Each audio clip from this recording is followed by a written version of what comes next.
Hi everyone, Daisy here again with another layout for SpiegelMom Scraps. Don't forget you can use my code DAISY15 anytime in the shop for 15% off of most things. And I'm also participating with the Scrap Timber and 30 Days of Sketches for this week or day. There is the sketch I'm using, and the Scrap Timber challenge is to do fussy cutting. So I am starting out with this paper. This is one that I've had for quite some time. It's a Dear Lizzy paper, and it came in a paper pad, and the paper quality is terrible. So I had to stick it on another piece of cardstock because it was so flimsy. But I thought because of the border around that grid paper that matched what was in the sketch. And then I kind of wanted to do the circles, and I got kind of a floral vibe off of the sketch. So I found this Bella Boulevard paper from the, is it She's Loved collection, and I fussy cut out all of these flowers, and I really love how this turns out.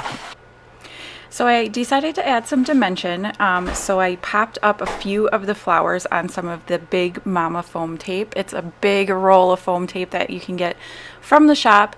It's double-sided adhesive.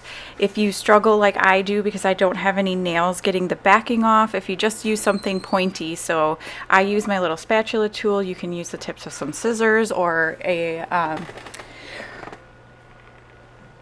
tweezers will also work really well, and peel that off, so it's really not as hard as you would think.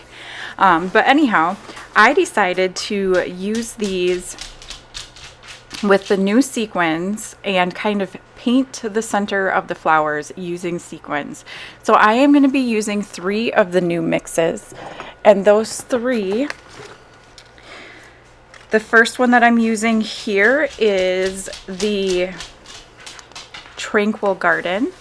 I really liked the blues and the soft peaches for this. And I do apologize if you hear any noise in the background. Everybody is here and, you know, making dinner, and my dog's nails are long, so you're going to hear all that. But anyway, so I'm using the Tranquil Garden first. I'm using a combination of my liquid glue and my Zots. Some of the sequins are too small for the Zots blings, which are the little glue dots that I use. So I use Nouveau Deluxe adhesive for those ones. And I'm also using a jewel picker. It's something that I got off of Amazon, and this is the best tool. And I actually learned about it from Brianna, who is also one of the sparklers. In one of her videos a couple years ago. It's called the Marvy jewel picker, and it has 2 ends on it, and they stay somewhat I don't know, sticky's the right word, but they pick up the sequins perfectly. And then you can also kind of make them re-sticky by cleaning off the tips or even using a little bit of glue, depending. But anyhow, so I am just kind of matching colors up here. I have moved on to the second color, or second set of sequins, which is called Rusted Fence. And like I said, these are all the new September sequins. They are absolutely gorgeous, perfect for fall. They match so many things. I mean, I'm using this collection from quite a long time ago, actually, and you know, they match perfectly with this. And then the third one I'm going to use is Dahlia Delights, and it's got some pinks in it that were perfect. And I'm just using various sizes. There's also, I think there was some red in that one that I'm using too. And just working my way around these flowers, sticking them all down.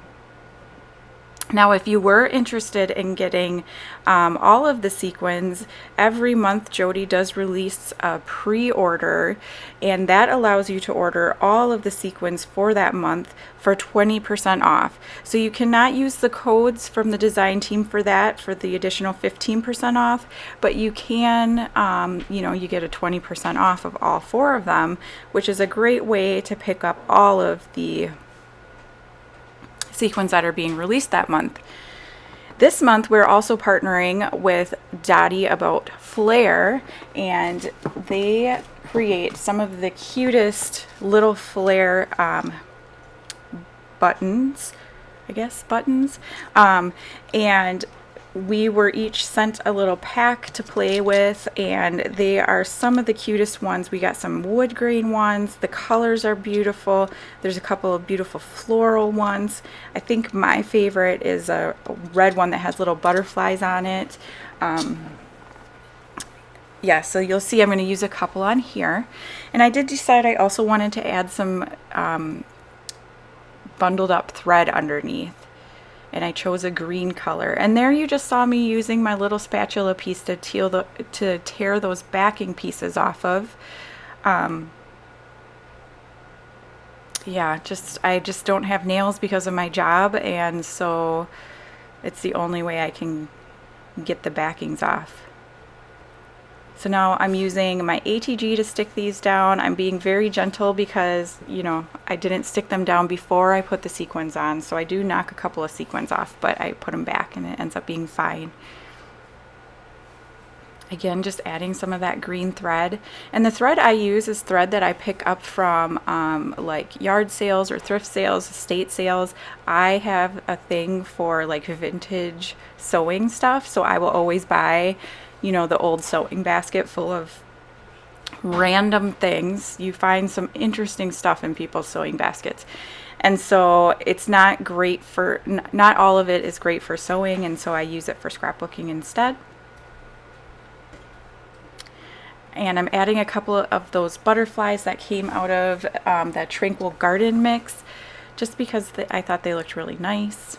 And this was the photo I was thinking of using, because I thought with the decoration on her dress that it would go really well, but I felt like it was too colorful. So then I'm like, oh, I'll use this black and white one, but then that was too black. So then I'm like, well, now what I'm going to use? So I'm going through all of my photos again, trying to find something.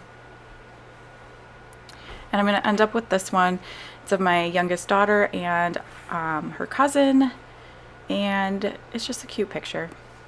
So I'm going to use some scrap paper here. This is another Bella Boulevard paper, and back this, just kind of matching the papers up the best I can because I didn't have a big enough piece to back the whole photo, and then trimming it down. Now, I feel like I'm following the sketch fairly well. It's not exactly right, you know, but I did definitely use that as my jumping off point. I did use the fussy cutting, so I followed both of the Scraptember and the 30 Days of Sketches for that. I will have links down below to everybody who's participating in the 30 Days of Sketches. And I'll also have a link to the shop that you can click on that will bring you directly to the shop for SpiegelMom Scraps, as well as a link to the Facebook group, because that's where you're going to find out when the pre-orders are coming out, and also if there's anything fun going on, like any challenges or any celebrations, anything like that. And it's a great place just to get some amazing inspiration from both the design team, and we have a great group of members in that Facebook group that share all of their creations too, so it's definitely worth checking out. It's a great place just to get to know other scrapbookers and hang out. So now I'm working on my title, and I have this Maggie Holmes, I don't know, what are those, epoxy maybe stickers, and I decided to go with that title Summer down at the bottom, and then I felt I needed to add some black, so I had these little wreath pieces, and so I'm going to stick them kind of around to add more black. I add that little tag, I think that's a summertime up there. You saw me add the two flares. I had added the yellow one up at top and the green one down by the photo. I'm going to glue these down, and then I'm actually going to end the video, but I do come back and add some black splatters. I decided, well, Christy actually decided at the last second for me that I needed black splatters, and I totally agreed. So I do add those off camera using some of my Shimmers mists in Night Moves. But I hope you enjoyed this video, and we'll head on over and check out everybody else who's participating with Scraptember and 30 Days of Sketches. I hope my layout, you know, reminds you of the sketch enough that it actually counts for that, and I hope you have a great day. Thanks for watching. Bye.